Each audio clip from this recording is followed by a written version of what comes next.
The Defence Minister is promising more accountability in his department following today's release of a review into the military's organisational structure.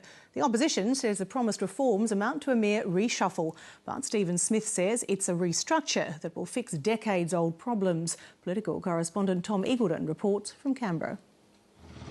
Stephen Smith's insisting this review into defence is different to all the others.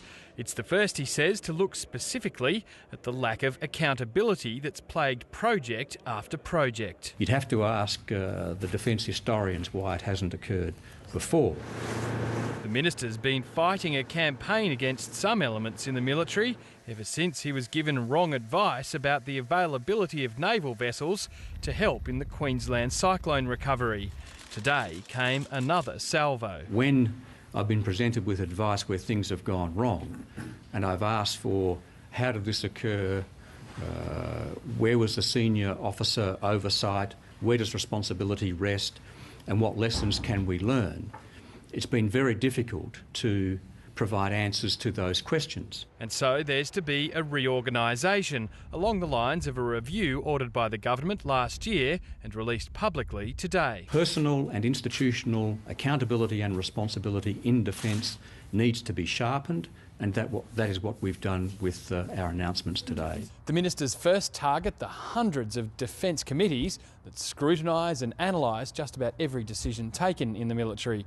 In the Army alone, there are 297 of them. The minister says they'll all be scrapped, except those the top brass deem absolutely necessary. We're also making it clear that committees are advisory in nature, and individual decision makers will be responsible and accountable for the decisions that they make on advice of committee members. 2 new senior posts in the civil service will be created. In effect, new school prefects to make sure the new rules are followed. For the first time, Defence will have a whole of defence or one defence plan, aiming to ensure that we have a single integrated organisation.